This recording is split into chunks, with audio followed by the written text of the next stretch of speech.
أهلا ومرحبا بكل اللي بيتابعونا انضموا لي متابعتنا. فقرتنا الأولى أو الثانية بعد تقارير نبض المجتمع عن ومع أكاديمية سوداتيل، مركز من مراكز التميز العربي. إذا تكلمنا عن أكاديمية سوداتيل، هي أو مركز يمكن لتأهيل وتدريب المنسوبي سوداتيل، ومن ثم تدريب وتأهيل عدد من المؤسسات والأفراد في مجالات وتخصصات حنتعرف عليها من خلال ضيفنا الموجود معنا داخل الاستوديو. برحب بك كثير دكتور أحمد حسن فضل السيد، مدير أكاديمية سوداتيل للاتصالات. مرحب بكم، اهلا وسهلا. مرحبا بك كثير. قبل ما ندخل في تفاصيل ومحاور فقرتنا دي، حنطلع مع بعض مادة وتقرير حنتابعه ونشاهده مع بعض ونرجع لكم.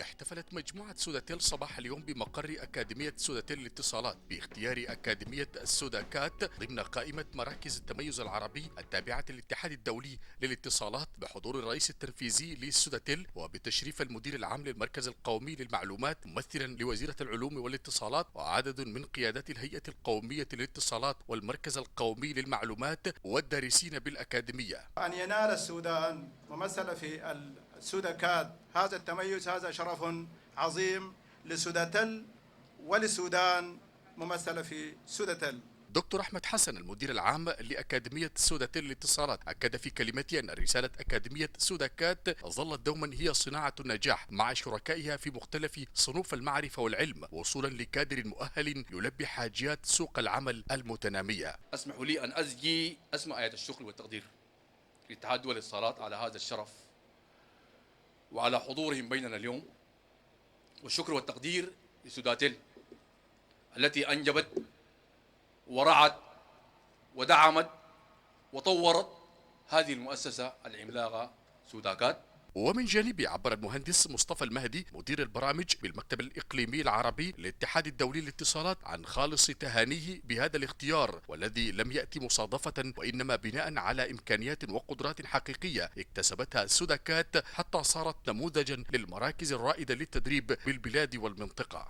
تم اختيار 6 مراكز تميز، من بين تلك المراكز تم اختيار أكاديمية سوداتيل للاتصالات كواحدة من المراكز التي يطمح ويخطط لها الاتحاد والاتصالات أن تصبح هي جسر للاتحاد والاتصالات ما بين المنطقة العربية والمنطقة الأفريقية. الرئيس التنفيذي لمجموعة سوداتيل باشمهندس طارق حمزة أكد أن هذا الاختيار يمثل فخرا للسودان ومؤسساته التدريبية، معددا ما أفردته سوداتيل للتميز في مجال التدريب. إن ذلك الفتح يجعلنا منفتحين تعاونا مع المجتمع الدولي، وإن ذلك الفتح يلقي بمسؤولية جسيمة علينا بوصفنا وجها يعبر عن بلادنا. وخلال الحفل تم تكريم عدد من المدربين والمتدربين المميزين إلى جانب تكريم عدد من الإدارات الحالية والسابقة لأكاديمية سوداكات، كما تم تكريم وزيرة العلوم ومدير المركز القومي للمعلومات. وفي ختام الاحتفال قام ممثل وزيرة العلوم والاتصالات مدير المركز القومي للمعلومات والموفد المرافق له برفقة الرئيس التنفيذي لمجموعة سوداتيل بجولة على إدارات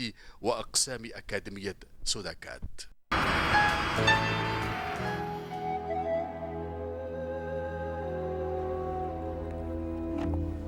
اهلا من جديد. طيب، زي ما تابعنا في التقرير انه كان في الاول من ديسمبر تم اختيار اكاديميه سوداتيل للاتصالات من مراكز التميز العربي. دكتور احمد حسن فضل السيد، ارحب بك مره ثانيه ومبروك هذا النجاح، وان شاء الله من نجاح لنجاح يا اخي ان شاء الله. الله يخليك، شكرا جزيلا، مرحبا بكم. بدايه احنا قبل ما نتكلم عن قصه هذا التميز وهذا النجاح، خلينا نتكلم عن النشاه والتطور التاريخي لاكاديميه سوداتيل. نعم، الحمد لله رب العالمين. حقيقه لو بدنا نتكلم عن التميز ما بينفصل من التاريخ، لانه انا بفتكر انه سوداتيل او سوداكات تميزت لانه يعني محاسن صدف انه سنه 67 الاتحاد الدولي للاتصالات بمنحه منه تم انشاء ما يسمى في الزمن ذاك معهد المواصلات السلكيه واللاسلكيه. وتطورت الاتصالات في السودان، مع تطور الاتصالات في السودان تطورت المؤسسه دي. جاءت سنه 96 الاتصالات تطورت في السودان وجاءت ما يسمى بالخصخصه، أصبح يسمى مركز تدريب الاتصالات. أيضا تطورت بعد ذلك تطور طبيعي 2005 أصبحت أكاديمية سوداتيل للاتصالات. وحقيقة في حتة هنا لابد إنه تذكر يعني في ميزة بتميز هذه المؤسسة، اللي هي مستندة إلى إرث تاريخي كبير. نحن الآن بعد سنتين حنحتفل باليوبيل الذهبي لهذه المؤسسة، ومستندة أيضا على شركة طبعا رائدة في مجال الاتصالات، سوداتيل. وسوداتيل بتنظر للمؤسسة دي بنظرتين، يعني نظرة اهتمامها هي بالكادر البشري ذاتها، لأنه نحن بندرب كادر سوداتيل، والنظرة الأخرى في إطار المسؤولية الاجتماعية لسوداتيل، إن نحن بنقدم خدمات للمجتمع. يعني نحن اليوم عندنا حوالي 800 متدرب على التوالي في اليوم الواحد، يعني يكونوا موجودين لمختلف بنملك حقيقة بنيات تحتية كبيرة جدا. ده لأنه نحن مستندين على شركة عندها سمعتها وعندها اسمها، وده مدينا ميزة تفضيلية على كثير من المؤسسات. يعني الميزة اللي تحدثت عنها وهي ميزة أكاديمية سوداتيل، هي كواحدة من مراكز التميز التابعة للاتحاد الدولي للاتصالات. زي ما تابعنا في التقرير اللي هو تم اختيار 6 مراكز، ومن ضمنها كان مركز سوداتيل أو أكاديمية سوداتيل للاتصالات.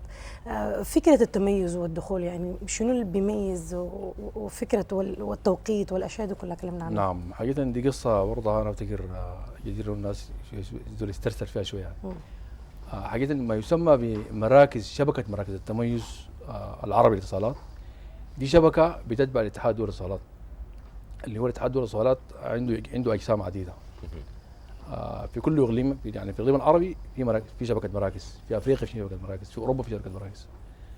فهم كل 4 سنوات في زي تجمع عالمي بيتناقش فيه استراتيجيات الاتصالات، ومن خلال هذا التجمع بيتم اختيار المراكز المتميزة اللي تعتمد كمراكز للاتحاد ل4 سنوات قادمات.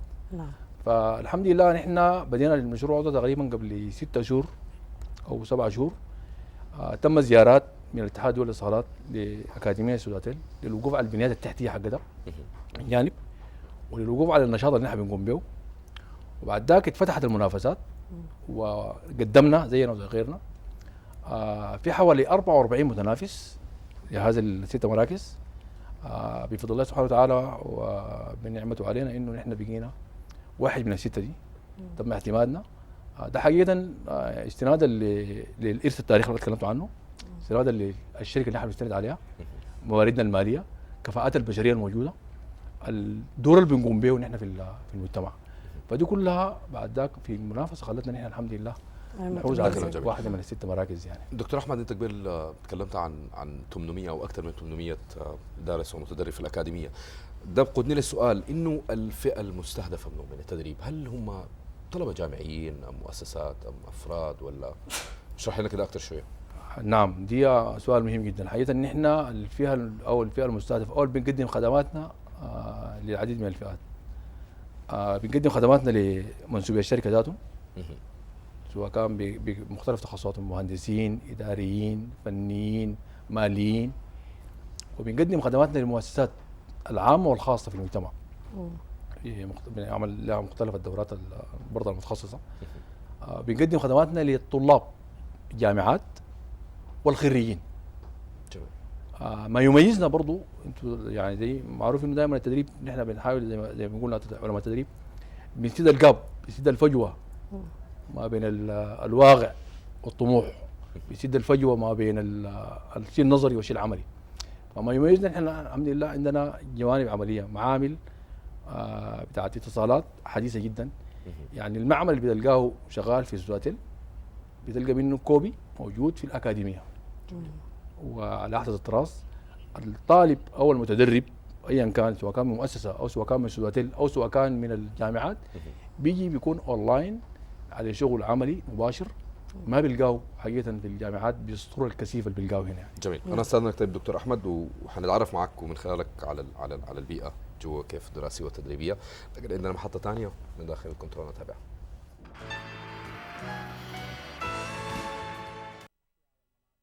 وبمشاركة دارسين من إيران والصومال وموريتانيا وغامبيا انطلقت صباح اليوم فعاليات الورشة الإقليمية لإدارة مشروعات تكنولوجيا المعلومات والاتصالات بأكاديمية سوداتيل للاتصالات، والتي ينظمها المكتب العربي الإقليمي للاتحاد الدولي للاتصالات. وجاء اختيار أكاديمية سوداكات من قبل الاتحاد الدولي للاتصالات لإقامة هذه الورشة في إطار الشراكة المتجددة بين الأكاديمية والاتحاد الدولي للاتصالات، وذلك نظرا للإمكانيات والقدرات التي تتمتع بها الأكاديمية، وهو ما جعل الاتحاد الدولي للاتصالات يصنفها ضمن 6 مراكز تدريبية إقليمية في المنطقة العربية من جملة 44 مركزا تقدمت للاتحاد الدولي للاتصالات. من خلال هذه الشراكة سوف يقوم اتحاد الاتصالات بترويج لكافة منتجات أكاديمية سوداتيل، ونقصد هنا المنتج الدورات التدريبية التي سوف تقوم بها أكاديمية سوداتيل للاتصالات، ترويجها إقليميا وترويجها دوليا من خلال فعاليات اتحاد الاتصالات، من خلال الموقع الرسمي اتحاد الاتصالات. زي ما ذكرت اتحاد الاتصالات له 193 دولة عضو، أكثر من 1000 شركة عامل في مجال الاتصالات. الورشة تمثل انطلاقة جديدة لأكاديمية سوداكات في مجال تنمية الموارد البشرية من خلال أدوات ووسائل تدريبية حديثة تتوائم ومتطلبات التطور في مجال تكنولوجيا المعلومات، كما أنه يعزز من المكانة المرموقة للأكاديمية والتي تستند على إرث تاريخي كبير. تم أخيرا اختيار مؤسستنا سوداكات أحد مراكز التميز العربي التابعة للاتحاد الدولي للاتصالات للمنطقة العربية، وحقيقة ده بالنسبة لنا شرف كبير جدا لهذه المؤسسة، وشرف كبير لسوداتيل هذه المؤسسة، وشرف كبير للمؤسسات السودانية عموما إنه المؤسسات السودانية قادرة إنها تتميز في المحافل الدولية. الدارسون في الورشة سيتلقون دراسات في أحدث مجالات تطبيقات تكنولوجيا المعلومات عبر برامج خاصة. هذه الدورة تعنى لإدارة المشروعات عموما، وحيطبق فيها أو في تدريسها النظام الأمريكي اللي هو فيما يعرف بالبي ام بوك في آخر إصداراته اللي هو الإصدار الخامس، واللي الإصدار دي اعتمدتها المؤسسة بتاعت البي ام اي الأمريكية لإدارة المشروعات عموما في عدة طرق وعدة أساليب لإدارة المشروعات. نحن بنعتمد على الفريم ورك بتاع البي ام اي لإدارة المشروعات. إقامة هذه الورشة سيتزامن مع انعقاد الاجتماع الأول للجنة التسييرية لشبكة التميز العربي يوم الخميس المقبل، وهو ما يتيح لأكاديمية سوداكات أن تكون من ضمن المؤسسات التدريبية العربية خلال ال4 أعوام القادمة، وذلك بفضل السمعة الممتازة والريادة في مجال التدريب والتي ظلت تحافظ عليها أكاديمية سوداكات محليا وإقليميا.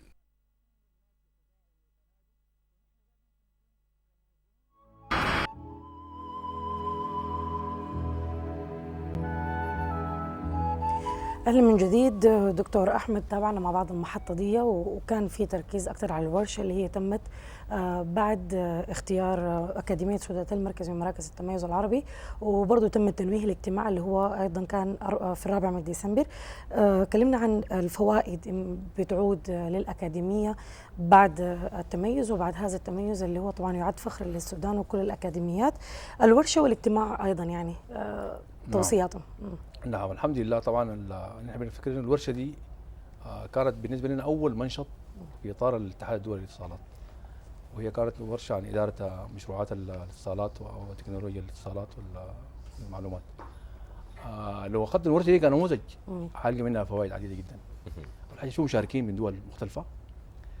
نحن تم الاعلان لهذه الورشه في الموقع الرسمي للاتحاد الدولي للاتصالات، وتمت المشاركه من خلال هذا الموقع، وتم نشر اسم شعار سوداتيل سوداكات من خلال هذا الموقع. وطبعا ده اكبر موقع لاتحاد عالمي كبير.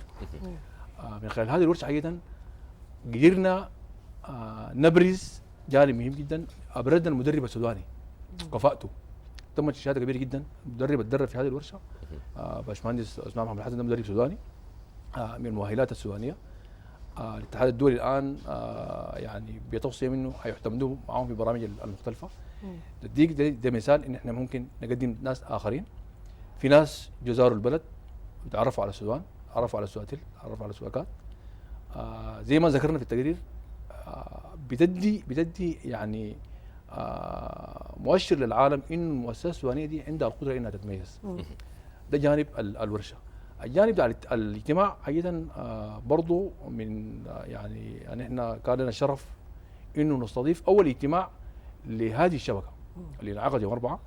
طبعا الستة مراكز دي فيها مركزين من تونس حضروا الاثنين، فيها مركز من مصر كان موجود، فيها مركز من المغرب كان موجود، فيها مركز من البحرين كان موجود عبر السكايب، وكان تمت مخاطبة من مدير قطاع التدريب من جنيف لهذا الاجتماع، وانعقد الاجتماع كان لمدة يوم واحد. الاجتماع حقيقة ناقش الاستراتيجية الكلية، وناقش أيضا الخطة التشغيلية للمراكز دي اللي هي بتبدأ في 2015.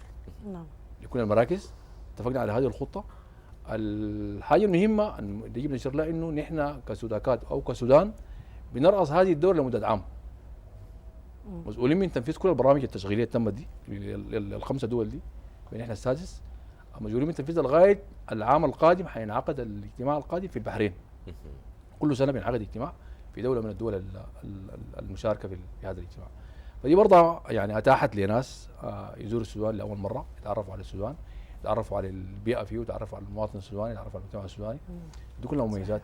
المميزات عديده، يعني نحن تواصل، خبرات أجنبية، اعتراف من مؤسسات دولية بقدراتنا بمؤسساتنا، مشاركة مننا نحن كشعب سوداني وكأفراد وكمدربين برضه بتتيح لنا، وهكذا. يعني افتكر فوائد متعددة. طيب ما تحدثنا يا دكتور عن المعايير نفسها اللي بيتم اختيار او تم بها اختيار سوداكات كمركز من مراكز تميز العرب؟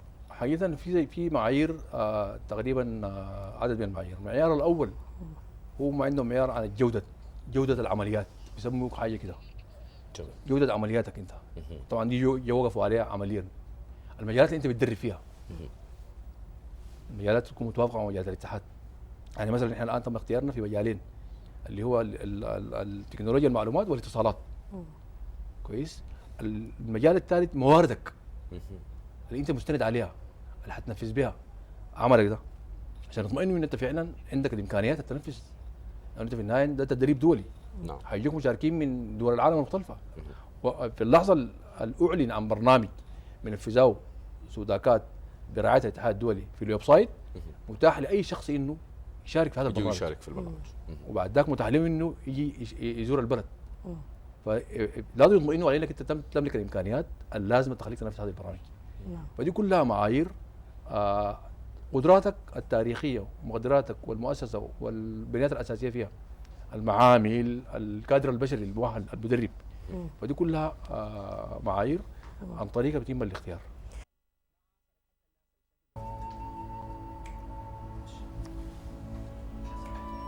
اهلا من جديد بكل مشاهدينا الكرام في كل مكان، ورحب بك مره ثانيه دكتور احمد حسن فضل السيد مدير اكاديميه سوداتيل للاتصالات.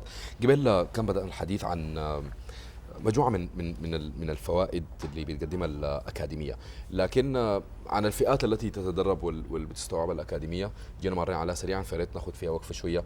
وهل بيتم متابعتهم بعد تلقيهم التدريب اللازم؟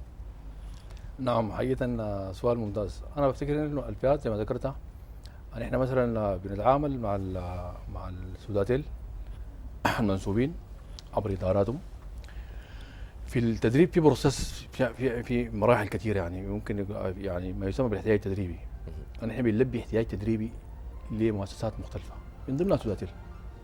يعني الحوجه التدريبيه لبرنامج معين، مثلا برنامج في الاتصالات او في الماركتينج التسويق، بنقوم بتصميم البرنامج ده وفقا للجهه اللي احنا حنقدم لها الخدمه. جميل. احتياجهم هم. بعد ذاك هم كادارات كمؤسسات عندهم العمليات الداخليه اللي بتخليهم بعد ذاك يتابعوا ناسهم ومدى الفائده. نحن بنعمل تقييم. نعمل تقييم قبل وبعد. قبل ما تخش الدوره عندنا تقييم قبلي، بنشوف يعني مدى فهمك للحاجه اللي احنا هنقدمها، مدى استيعابك لها، مدى معلوماتك عنها. واثناء العمليه بيكون في تقييم، بعد العمليه بيكون تقييم انك انت استوعبت قدر شنو. بيتم تقييم للماده، تقييم للمدرب، تقييم للبيئه بتاعت التدريبيه حقتنا بمختلف مسمياتها وسائل التدريب، حتى البيئه العامه اللي احنا موجودين فيها بيتم تقييم لها. التقييم ده بيقوم به الدارس او المدرب ذاته. كويس. دي المؤسسات سوداتيل. في طلاب طبعا خريجين بيكون الواحد شون درس جوانب نظريه عديده، محتاج لجوانب تطبيقيه، بياخذ جوانب تطبيقيه دي معانا. شهاداتنا دي بعد ذاك بتعينه انه في النهايه تلقى دورات تدريبيه في مجالات بتعينه بعد ذاك لو داير يتوظف، لو داير يشتغل في اي مؤسسه، او لو داير يشتغل شغل، احيانا داير يهاجر، في شهادات مطلوبه برا وهكذا. فافتكر هي عمليه طويله فعلا عمليه يعني بمراحل عديده يعني.